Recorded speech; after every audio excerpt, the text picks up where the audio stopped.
Yes,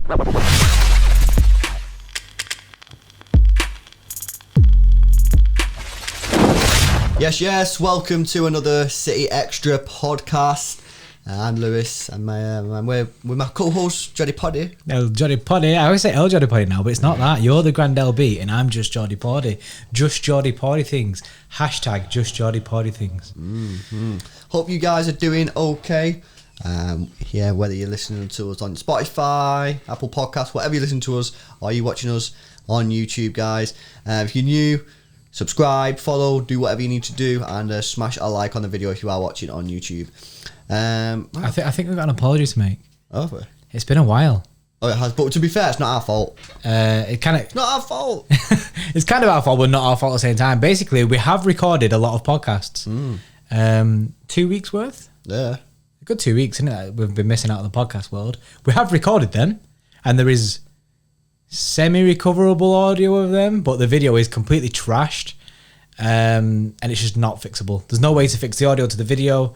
There's no way to fix the audio in a sense that'd make sense. It's just a mess. The actual recording of it was hectic as well. So this is our apology. It's our written apology to you, because we've not been active podcast wise when we said we'd be active podcast wise. But we're back again. We're back again. Again. You keep saying that.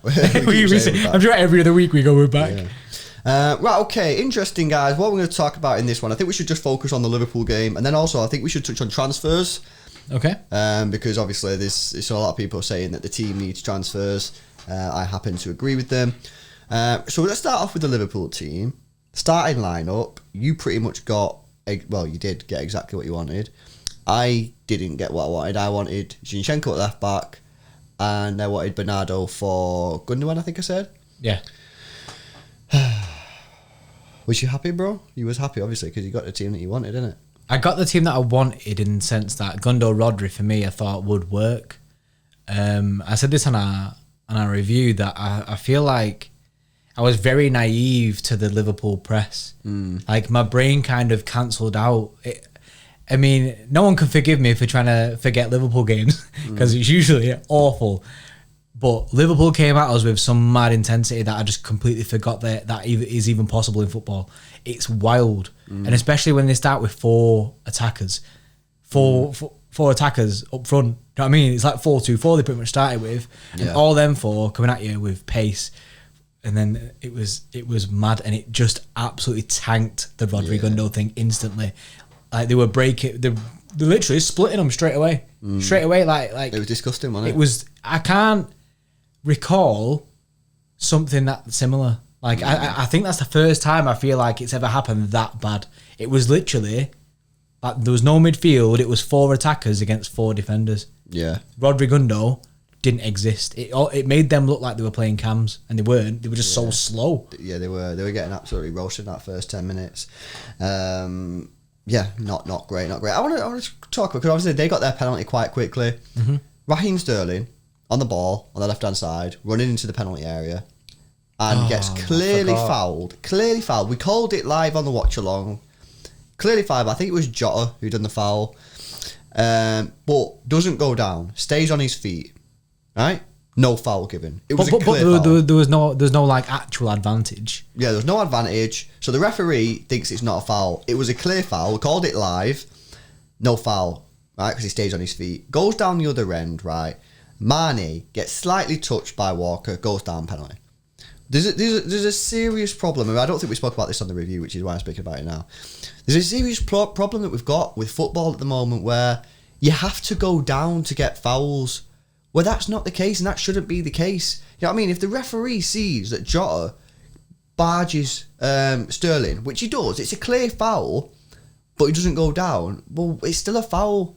We need to, I believe, that the people who govern football, the referees associations, need to get together and they need to say, footballers don't have to go to ground for it to be a foul. You know what I mean? Yeah, I agree. But for some reason, we're in a situation where players are getting fouled, and they're not giving free kicks unless they go down. And you don't want to see that. A foul's a foul. They don't have to fall on the floor. But as well, what's happening, you're also then getting players exaggerate. For one reason, players like Mane just doing it to try and get penalties. But then you also get the people who do it genuinely, who get touched, who then exaggerate the fall because they want the referee to give them a foul. And it is a foul, but then they exaggerate it because they feel that they have to get the free kick. It's almost a need. It's like, it's not become a choice anymore for players. It's like they're like, if I don't exaggerate the fall, then I don't get a foul. So I need to exaggerate this fall as much as possible. It's the same with injuries and stuff like that. Do you know what I mean? They'll feign being like hurt more so that they get the foul. In a situation where a lot of times it is a foul, but it wouldn't be given unless they actually show some sign of hurt or they go down in a way that just isn't really normal. And then going back to the Mane thing, it's the same. Mane in the box gets brushed and he goes down, he exaggerates a bit, goes down. Yeah. And because he knows he's been touched. And that's it. Was it a foul? Not really. But can you touch him in the box? No, at the same time, it's no man would go down off a brush. It's almost like brushing past someone in a club. You got 2 pints in your hand, someone brushes past you, just brushes behind you. Do you spill your pints? No. You certainly don't fall on the floor with your pints. So why in football should it be falling on the floor like that? Yeah. It's not right, isn't it? Hey, right. I mean, I'm trying not to get away from the fact that Walker does get absolutely murked here. He gets roasted. He predicts what's going to happen, gets it completely wrong. Mane gets goal side. At that moment in time, Walker just has to let Mane go. He has to let him go. I feel like he can't. He's done this before, where he's done it from behind very recently as well. Leicester did it in that game as well. It's like, why? If they're in front of you, don't murk them. Don't murk them. Don't touch them. Leave them. Be in it. Like, don't. When he gets done, I feel like in his head he's like, I'm gonna get him. Like, you know what I mean? Like, I can't let that happen. You got to accept it though, innit? And that's tricky sometimes, but you got to let them go because you get touched, then they're gonna go down, and this is what's happening. You know what I mean? And then obviously Salah steps up, gets the goal. Takes the penalty. Gabby Jesus was in the team. We predicted that. I think we predicted. Yeah, we did. Yeah, that we'd be in the team.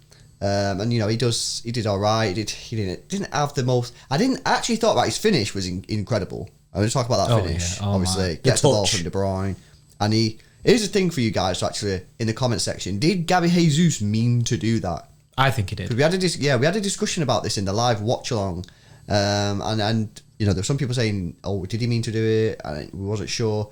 Having looked at it again, I agree with what you said in the live watch along, which was that because after he touched it, his spin was so quick and he span to where the ball was. I believe he did mean to do it, but it'll be interesting to know you guys think he meant to do it. And obviously, nice little finish past the goalkeeper to make it 1-1.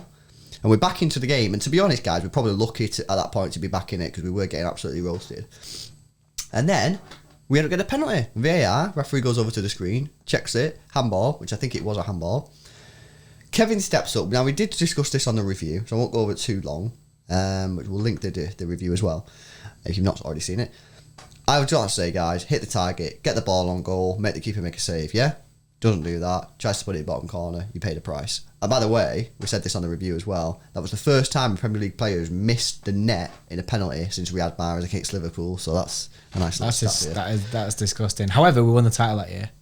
Yeah, we did, which could be a nice omen, but we are currently sitting 10th after 7 games, which I don't think we was in that year. I mean, correct me if I'm wrong, but I'm pretty sure we weren't sitting 10th after 7 games. That was really, really disappointing for me because there are a couple of fundamentals that I have in like penalties and stuff. One, hit the target, I think in fact that is the only fundamental. I think that's the biggest fundamental you can have, isn't it? Hit the target, and he didn't do that, which I'm just a bit disappointed. And I think actually when he goes to sleep and he'll be thinking about it in training and stuff, he'll probably be thinking about it, going, "Why did I do that? Why did I try to go bottom corner in a massive game like that? Just hit the target, you know what I mean?" Target. But he did, especially when you draw in the game. You know what I mean? If you're losing and you think, "Oh, it's a massive goal, I need to put this in the corner, I need to score," type thing. But then again, is that right? When you need to score, make the keeper make a save. Know what I mean?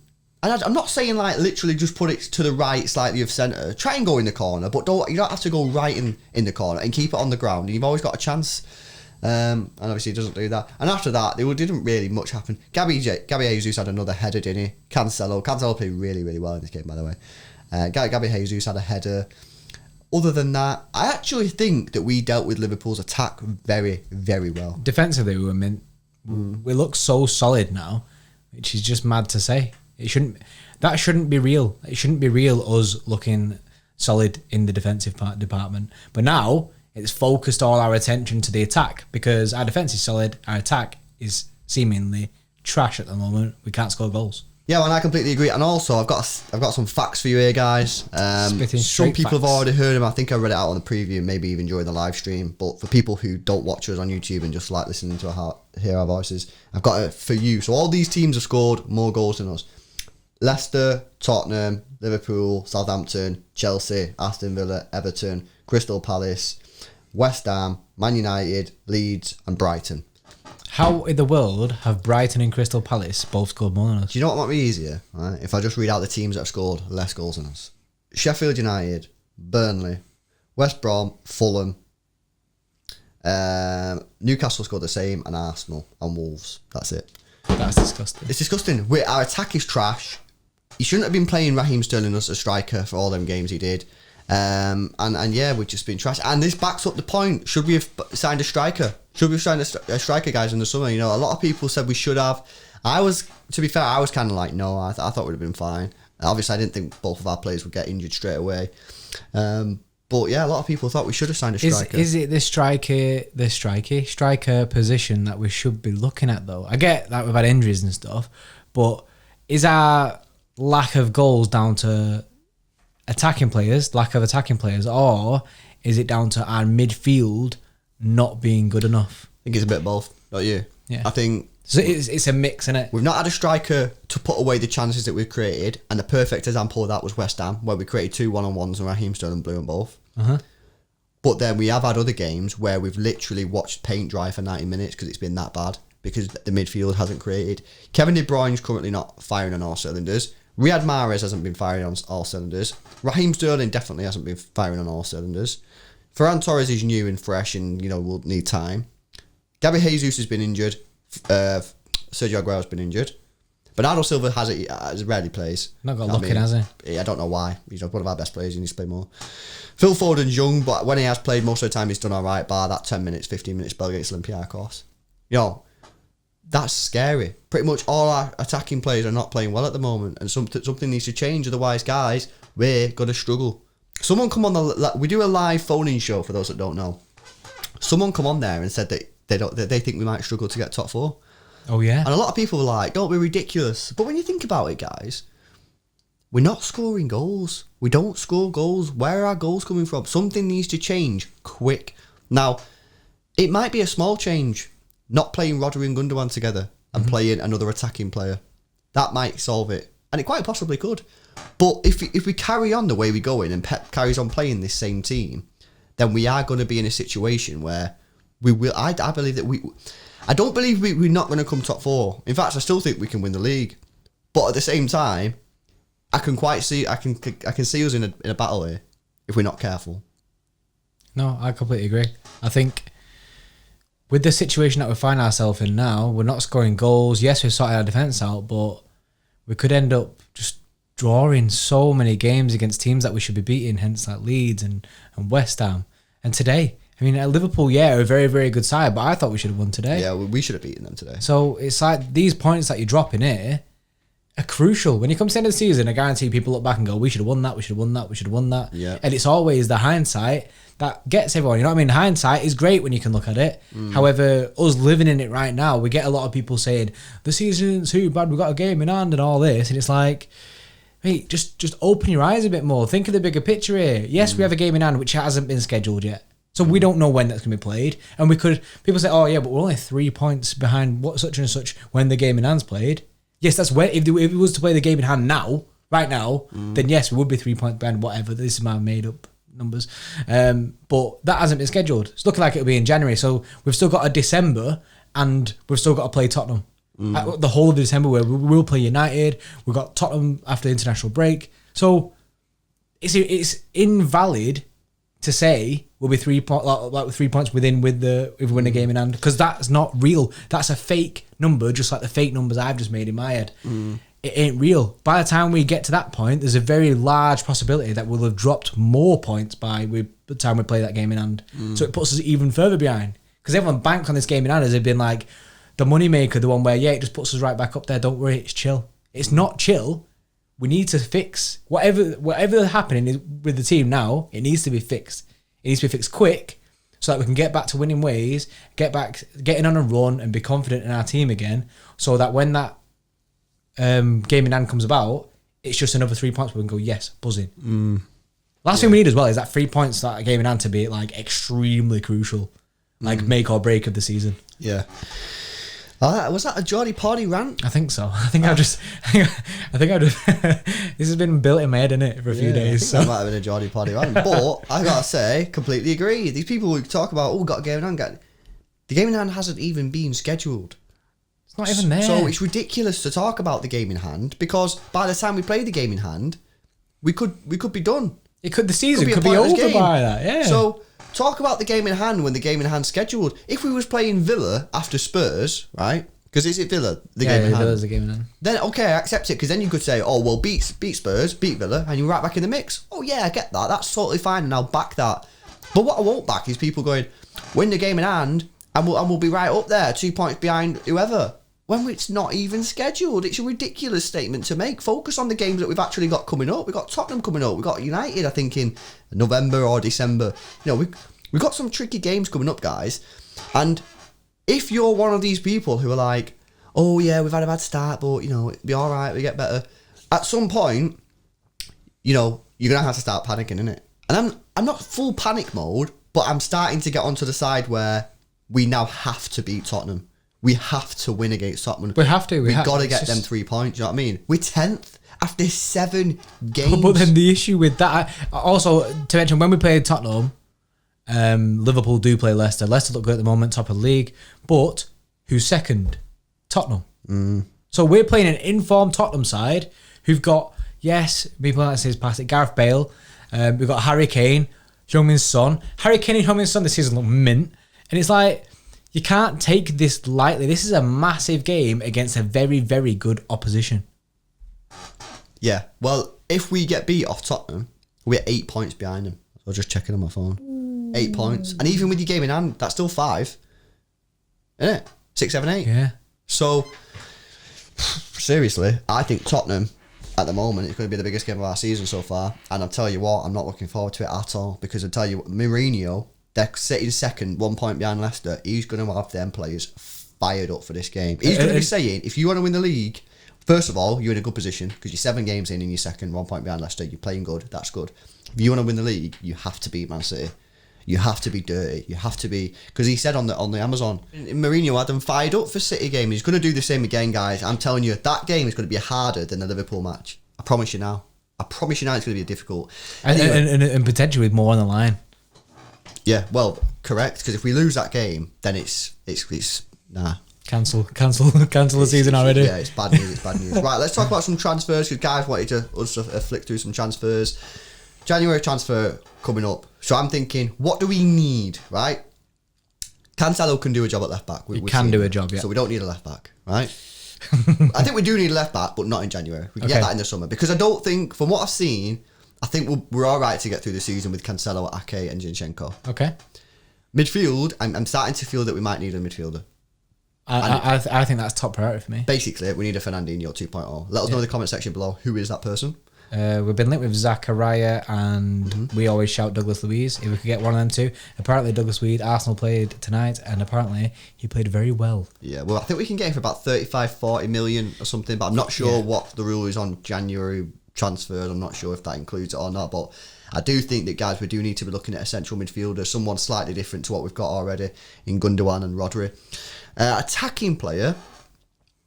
We could go for an attacker. Some guys might not like me for saying this, right? But I still think there's a chance of Lionel Messi coming to City. See, I still think there's a chance. I think there's a big possibility that City go to Barcelona in January, especially with the way the season's going now, and they say, look, we're going to get him on a free.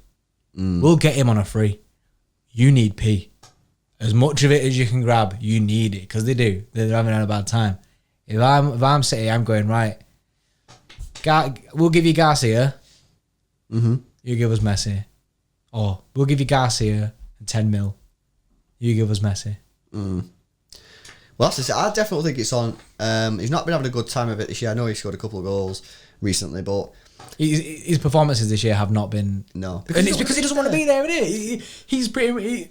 He said, "I don't want to be here." So why is he still there? Yeah, you know what I mean. And they're getting a new president as well. If the new president comes in and he's focusing on finances, then they might let him leave.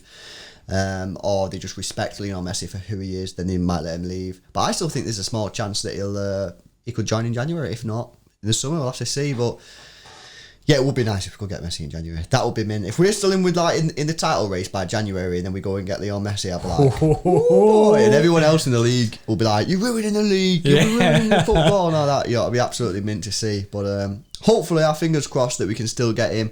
That would be nice. But other than that, I think Haaland in the summer or next summer will be decent. Maybe we should do a full. I'll tell you what we'll do, because it's international break. The next podcast we'll do a transfer special. Oh, that's nice. Yeah. We'll just go through some random players that we think would improve. So next Monday, transfer special podcast. Yeah. But yeah, I think Leo Messi is still on the cards, and I don't think anyone else realistic than that. I think, to be honest, the only player that we would get is a central midfielder. But again, even that's, you know, I don't know, guys. We do need extra players, but I just feel like our transfer strategy, you never know what's going on. Yeah, I feel a little bit after the UEFA win. I was like, yes, you know what I mean. Like, our board is sick, our club is sick, and honestly, since then, I just feel like, what are we doing? Why haven't we done things? Why is Caldoon coming out and saying stuff and it ain't happening? You know what I mean? He's the chairman. He should be making it happen. Just feel a little bit weird since the whole UEFA win. I just feel like has potentially the whole Corona crisis put everything like that on the back burner, because City are losing money in the sense that we're losing money from match day sales. But I don't think we make that much anyway. We've got some of the lowest tickets in the football game, you know what I mean? I don't think we make that much. I think, we make cash. I'm not saying we don't make big money. Cash, but in grand scheme of things. But compared to like United, Arsenal and all them, I think we're very, very small. And that's why we keep on seeing them increases every year on season ticket prices, because they're trying to get us up, you know what I mean? Yeah. But I don't know, guys. I don't know. We'll have to see, innit? We'll have to see. But I think transfer could be on the cards in January, and that would be very, very nice. If there was no transfers in January, are you disappointed? Yeah, because we need transfers. But I said on the review, I think, we've still got enough in this team to win.